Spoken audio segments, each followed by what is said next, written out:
नमस्ते बच्चों।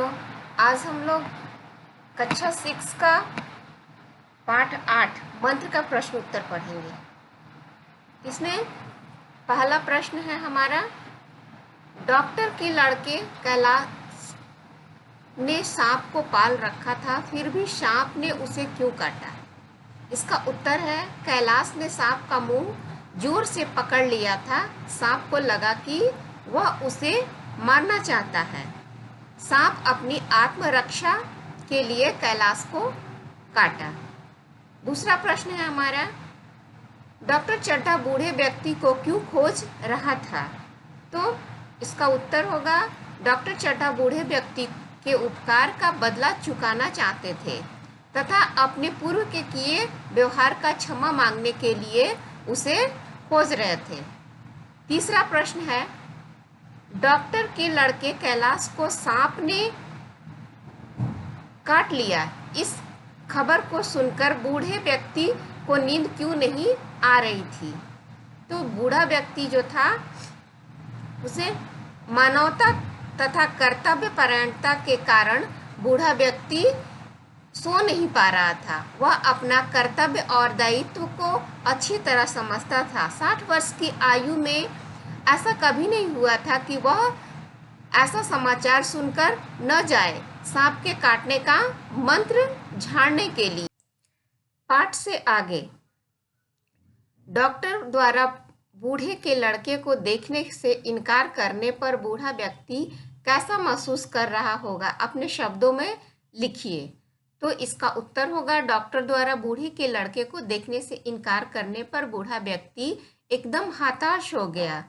उसके मन में बहुत ठेस लगी और वह अपने लड़के को बचाने के लिए किसी और डॉक्टर के पास नहीं गया। वह डॉक्टर के कर्तव्य पालन न करने से बहुत दुखी व निराश हो गया था। वह अंदर ही अंदर टूट गया था और डोली लेकर घर आ गया। दूसरा प्रश्न इसमें है, समाज में गरीबों का जीवन स्तर सुधारने के लिए आप क्या क्या करना चाहेंगे? तो ये आप अपने स्तर से लिखिएगा, फिर भी मैंने कुछ लिखा है। समाज में गरीबों का जीवन स्तर सुधारने के लिए सबसे पहले शिक्षा का प्रचार प्रसार करना चाहेंगे, जिससे लोगों को अपने कर्तव्य का बोध हो और वे अपना अधिकार तथा कर्तव्य को अच्छे से समझ सके, समाज में एक जागरूक नागरिक बन सके। तीसरा प्रश्न हमारा है, इस पाठ में आपको किसका चरित्र सबसे अच्छा लगा?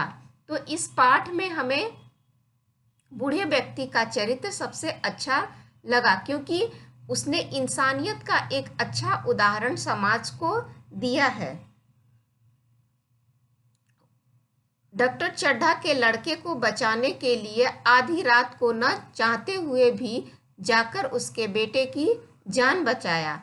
उसने बिना किसी पारिश्रमिक लिए वह घर लौट आया। अपने बेटे का बदला लेने का भाव भी मन में नहीं रखा था। इस प्रश्न से हमें क्या शिक्षा मिलती है? तो इस प्रश्न से, यह पाठ पढ़ने से हमें यह शिक्षा मिलती है कि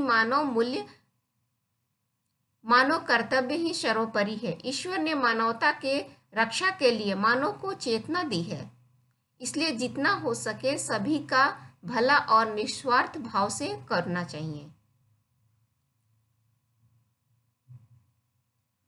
व्याकरण से निम्नलिखित मुहावरों का वाक्य में प्रयोग कीजिए। चैन न आना, चिंता के कारण बूढ़े को चैन न आया। हवा देना, मृणालिनी के जिद को आए हुए दोस्तों ने हवा दी।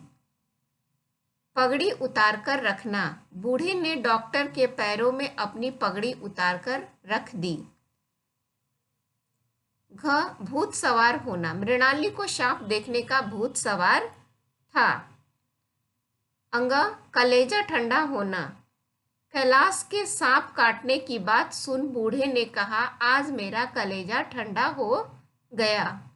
सीधे मुंह बात न करना, डॉक्टर चड्ढा इतना घमंडी था कि सीधे मुंह बात भी नहीं किया। निम्नलिखित शब्दों में अ उपसर्ग लगाकर विलोम बनाइए। बच्चों, हम लोग जानते हैं कि उपसर्ग बनाने के लिए शब्द के पहले कुछ अक्षर लगाना पड़ता है, जैसे अ, प्रति, नीर। तो इसमें अ लगा करके विलोम बनाना है, अ उपसर्ग। तो धर्म, धर्म के आगे अगर अ उपसर्ग लगाते हैं तो अधर्म हो जाता है। ज्ञान के आगे अ लगाते हैं तो अज्ञान। भाव के आगे अभाव।